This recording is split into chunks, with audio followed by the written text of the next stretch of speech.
बाबा तेरा नाम रहेगा, 1 2 3 4 बाबा तेरी जय जयकार, कहाँ से आए हैं? बाबा तेरी जय जय। उत्तर प्रदेश गाजियाबाद खोड़ा कॉलोनी के निवासी हम सभी लोग। और हाँ। आज क्या कहना चाहेंगे, बहुजन समाज को क्या मैसेज देंगे? बहुजन समाज को मैसेज देखिए, मैं आपको बता दूं, अंबेडकर जी ना केवल दलितों के नेता थे, बल्कि वंचित वर्ग से लेकर हाँ, वंचित महिलाओं से लेकर गरीब से लेकर अमीर तक और निचले पायदान से लेकर ऊपर पायदान तक हर किसी के वो मसीहा थे। अंबेडकर जी महिलाओं के मुक्तिदाता थे। आज उत्तर से लेकर पश्चिम तक, पूर्व से लेकर पश्चिम तक, देश के अंदर ही नहीं बल्कि समस्त विदेश के अंदर बाबा साहब की प्रतिमा के ऊपर लोग फूलों को अर्पण कर रहे हैं और बाबा साहब के जन्मोत्सव को बना रहे हैं। लेकिन कैटेगराइज कर दिया जाता है, कहा जाता है दलितों के नेता हैं, दलितों के मसीहा हैं बाबा साहब। 100 बात की एक बात है, अगर आप लोग बाबा साहब को और बाबा साहब के विचारों को क्रिटिसाइज कर रहे हैं तो आप बाबा साहब को जानते ही नहीं हैं। बाबा साहब का एक नारा था कि मुझे पूछने की जरूरत नहीं है, मुझे पढ़ने की जरूरत है। जो लोग क्रिटिसाइज कर रहे हैं, अगर वो लोग क्रिटिसाइज करना बंद कर देंगे, जिस दिन वो लोग अम्बेडकर को जानना लग जाएंगे। तो क्या बहुजन समाज बाबा साहब को वास्तव में धरातल पे विचारों को समझ रहा है? बिल्कुल बिल्कुल। आज आप देखिए भारत के समस्त कोने के अंदर, आज ही नहीं अगर आप देखेंगे, अगर कहीं पर भी आज किसी के अधिकार का हनन होता है तो अंबेडकर जी ने जो दलितों को एक हथियार दिया है संसद के अंदर पहुंचने का, उन सभी के साथ में वो लोग हथियारों के साथ में अपने संसद के अंदर जाएं। मौलिक अधिकार से लेकर अगर किसी के राष्ट्रीय अधिकार का हनन हो रहा है तो अंबेडकर जी ने हम लोग को हथियार दिया है, वो है संविधान।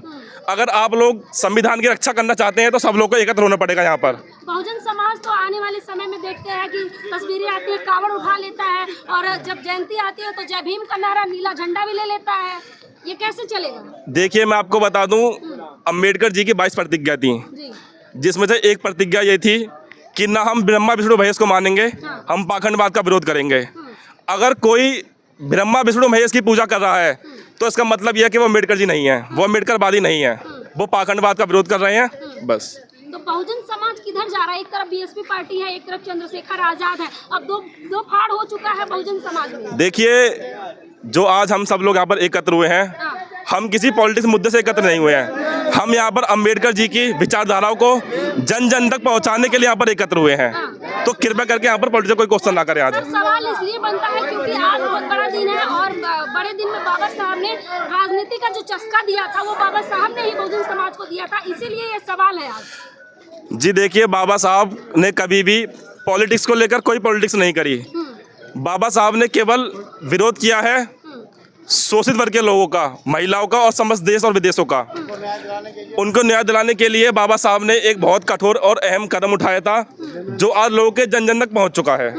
वही काम तो चंद्रशेखर भी कर रहे हैं। अगर कुछ होता है बहुजन समाज में उत्पीड़न तो वहाँ पहुँच जाते हैं। देखिए पॉलिटिक्स विचारधारा अलग है और अम्बेडकरवादी विचारधारा अलग है। इन दोनों में अलग अलग रिलेशन है, तो कृपया करके इनको एक साथ ना जोड़ें।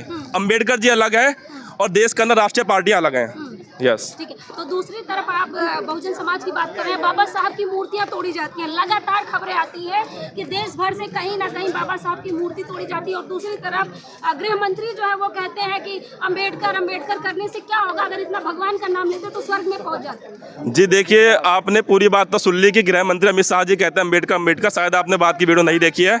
उन्होंने बोला कि मैं आपसे हाथ जोड़कर माफ़ी मांग रहा हूँ। इससे साफ साफ ये चीज़ दिखाई दे रही है कि जो भी पॉलिटिक्स और जो भी राष्ट्रीय पार्टियां, अगर उनको सत्ता के अंदर रहना है तो अंबेडकर जी के विचारों को उनको सुनना ही पड़ेगा। और अंबेडकर जी की विचारधारा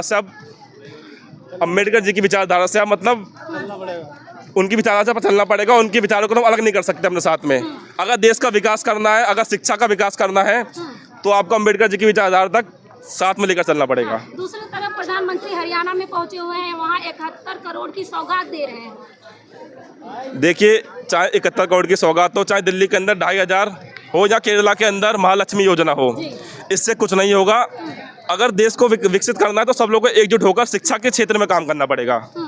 तो क्या शिक्षा के क्षेत्र में काम हो रहा है? क्योंकि प्रधानमंत्री तो लगातार कह रहे हैं कि दलितों को आगे बढ़ाने की कोशिश की जा रही है। दलित भाई हमारा न्यू है। देखिए मैं आपको बता दूं, 1947 से लेकर आज सन 2025 हो चुका है।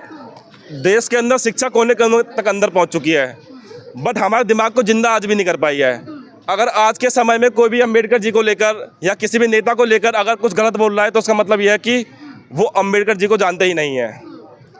इतनी नफरत क्यों करते हैं बाबा साहब से लोग? कभी मूर्ति तोड़ देना, कभी इस तरह की विचार देना, इस तरह की बातें बोलना बाबा साहब के बारे में। देखिए मैं बता दूं आपको, अगर कोई अम्बेडकर जी से नफरत कर रहा है तो इसका मतलब ये है कि वो अम्बेडकर जी को जानता ही नहीं है। अम्बेडकर जी कभी ना दलितों के नेता थे, ना कई महिलाओं के नेता थे।